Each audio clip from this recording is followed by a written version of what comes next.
ಮೇಲೆ ಬೆಟ್ಟ ಕೆಳಗೆ ನದಿ, ಸುತ್ತ ಗಿಡ ಬಳ್ಳಿ, ಅಲ್ಲಿ ಗುಡಿ ಇಲ್ಲಿ ಮರ, ಸೊಗಸು ನಮ್ಮ ಹಳ್ಳಿ. ಜೆ.ಪಿ. ರಾಜರತ್ನಂ ಅವರ ಕಿರುಕವನದ ಈ ಸಾಲುಗಳು ಹಿಂದೆ ಗ್ರಾಮೀಣ ಭಾಗದ ಜನರು ನಿಸರ್ಗಕ್ಕೆ ತೊಂದರೆಯಾಗದಂತೆ ಹೇಗೆ ಜೀವನ ನಡೆಸ್ತಿದ್ರು ಅನ್ನೋದನ್ನ ತಿಳಿಸಿಕೊಡ್ತವೆ.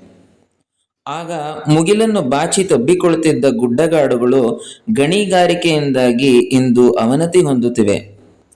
ಆಗ ಹಕ್ಕಿಗಳಿಗೆ ಗೂಡಾಗಿದ್ದ ಮರಗಳ ಜಾಗದಲ್ಲೀಗ ರೆಸಾರ್ಟ್ಗಳು, ಹೋಮ್ ಸ್ಟೇಗಳು ತಲೆ ಎತ್ತಿವೆ. ಹಿಂದೆ ನಮ್ಮ ಪರಿಸರದಿಂದ ಸಿಗುತ್ತಿದ್ದಂತಹ ಆನಂದವನ್ನೆಲ್ಲ ಈಗ ದುಡ್ಡು ಕೊಟ್ಟು ಪಡಿಬೇಕಾಗಿದೆ. ಅಂದು ಪ್ರಕೃತಿಯ ಶಾಂತ ವಾತಾವರಣದಲ್ಲಿ ಗುರುಕುಲಗಳು ಇರ್ತಿದ್ವು. ಅಲ್ಲಿ ಜ್ಞಾನ ಪ್ರಾಪ್ತಿಯಾಗ್ತಿತ್ತು. ಪ್ರಕೃತಿಯ ಮಡಿಲಿನಲ್ಲಿ ಪ್ರೇರಣೆ ಉಂಟಾಗಿ ಕತೆ, ಕವನಗಳು ಸೃಷ್ಟಿಯಾಗ್ತಿದ್ವು. ಕಲಾವಿದರ ಸುಂದರ ಚಿತ್ತಾರಗಳು ಮೂಡಿ ಬರ್ತಿದ್ವು. ಮನುಷ್ಯರ ಭಾವ ಮಿಡಿತ, ತುಡಿತಗಳಿಂದಾಗಬೇಕಿರುವ ಈ ಕೆಲಸಗಳನ್ನೆಲ್ಲ ಈಗ ಆರ್ಟಿಫಿಷಿಯಲ್ ಇಂಟೆಲಿಜೆನ್ಸ್ ಮಾಡ್ತಿದೆ.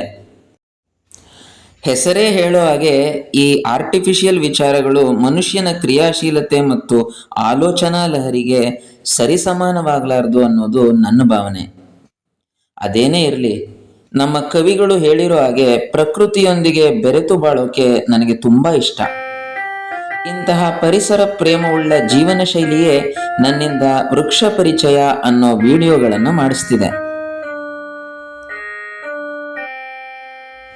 ನಾವು ಚಿಕ್ಕವರಿದ್ದಾಗ ಅಜ್ಜಿ ಮನೆ ರೋಡ್ನಲ್ಲಿ ಒಂದು ಮರ ಇತ್ತು. ಆ ಮರದಲ್ಲಿ ಬಹಳಷ್ಟು ಕಾಯಿಗಳು ನಮಗೆ ಸಿಗ್ತಿದ್ವು. ಅದರ ಕಾಯಿಗಳು ಸಿಕ್ಕಾಗ ಮನೆಯ ಹಿರಿಯರು ನಮಗಿಂತನೂ ಹೆಚ್ಚು ಖುಷಿ ಪಡ್ತಿದ್ರು. ಮಕ್ಕಳು ತಂಟೆ ಮಾಡದೆ ಹೇಗೋ ಸ್ವಲ್ಪ ಹೊತ್ತು ಆಟ ಆಡ್ಕೊಂಡು ಇರ್ತಾರೆ ಅಂತ. ಅದರ ಹೆಸರು ನೀರುಕಾಯಿ. ಒಳಗೆ ನೀರು ತುಂಬಿರೋದ್ರಿಂದ ಬಹುಶಃ ಈ ಹೆಸರು ಬಂದಿದೆ. ಪಿಚ್ಕಾರಿ ಮರ, ನಂದೀಜ್ವಾಲೆ ಮರ ಅಂತಾನೂ ಕರೀತಾರೆ.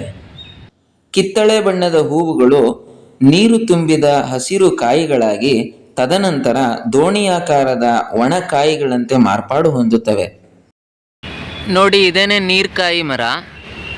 ಇದರ ಒಣಗಿದಂಥ ಕಾಯಿಗಳನ್ನೆಲ್ಲ ನಾವು ಚಿಕ್ಕ ವಯಸ್ಸಿನಲ್ಲಿ ನೀರಿನಲ್ಲಿ ಬಿಟ್ಟು ದೋಣಿ ಆಟ ಆಡ್ತಾ ಇದ್ವಿ. ಈ ಥರ ಕಾಯಿಗಳನ್ನ